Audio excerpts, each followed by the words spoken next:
Сайн байцгаана уу? Намайг Тэмүүлэн гэдэг. Та бүхэн манай MoneyWise Mastery Channel-д тавтай морил. Энэ удаагийн видеогоор та бүхэнтэйгээ би мөнгөний тухай бодлоо хуваалцъя гэж бодлоо. Та бүхэн надтай хамт байгаарай. Let's talk about money.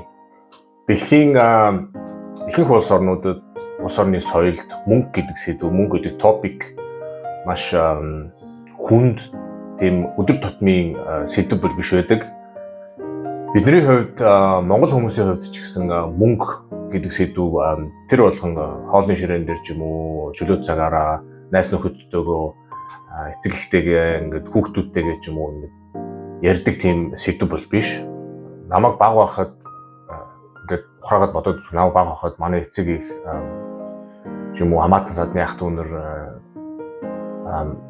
мөнгөний тухай ярьдаг байсан юм уу гэж бодоод үзэхээр тийм олон дурсамж одоо тийм надад л тийм дурсамж бол байхгүй, мөнгөний тухай нэг ярьдгүй байсан. Тэгээд одоо үед мөнгөний тухай ярьдаг болсон юм уу, дээр үеийнхээс арай дээрцсэн болов уу эсвэл ярихгүй хэвээр байгаа болов уу гэд эргэн тойрныхан ах дүүнэр найз нөхдөйгөө ингээ анзаараад үзэхээр бас яг адилхан мөнгөний тухай нэг их тийм яриад мөнгөний нэг сэдв болгоод байдаггүй. Тийм юм надад ажиглагдсан. Тэгээд ингээ ажиглаад байхад харин ч эсрэгээр мөнгөний тухай ярихдаа мөнгийг айгүй тийм эсрэг одоо негатив буруу зүйлтэй холбож ярьдаг юм шиг санагцаад ажиглаад байхад жишээлбэл мөнгө буруу зүйл их мөнгөтэй байх хэрэггүй ч юм уу эсвэл мөнгөийг шүтэх хэрэггүй, мөнгө хүнийг өөрчлөн, мөнгө хүнийг хүний зан аашиг эвддэг ч юм уу.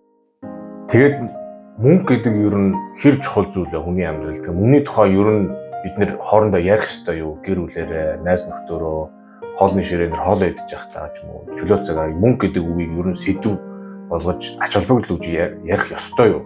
Та бүхэн юу гэж бодож байна? Коммент хэсэгт бичээрэй. Тэгээд миний бодлоор бид нар мөнгө гэдэг сэдвийг илүү ярилцах хэрэгтэй юм шиг санагдаж байна. Morgan Housel гэдэг энэ зохиолчийн бичсэн The Psychology of Money гэдэг энэ номон дээр Morgan Housel хэлэхдээ хүний амьдрал хоёр зүйл одоо хүний амьдралд нөлөөлж байдаг.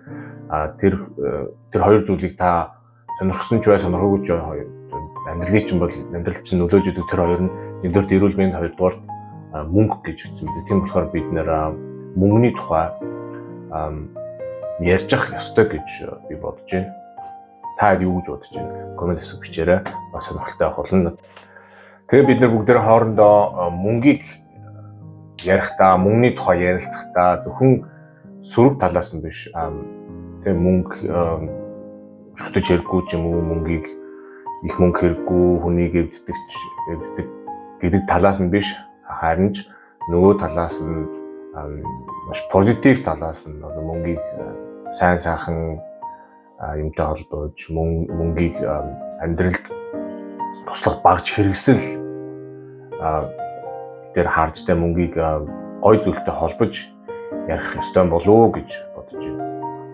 За тэгээд мөнгө тэтгэл хүний амьдралд хэрэгтэй, хүний амьдралд салшгүй зүйл болохоор хэдүүлээ мөнгөний тухай ярилцъя, мөнгөний тухай ярьж бай, мөнгийг ойлгож сурцгаая, мөнгнөөс таашаал авч сурцгаая. Ингээд та бүхэндээ энэ хүртэл хамт байсанд баярлалаа. Дараагийн видеогоор та бүхэнтэйгээ би маш сонирхолтой сэдвүүдээр ярилцах болно.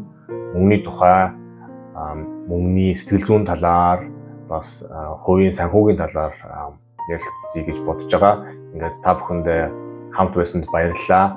Subscribe хийгээрэй, намайг дэмжээрэй. Ингээд дараа уулзтаа баярлалаа.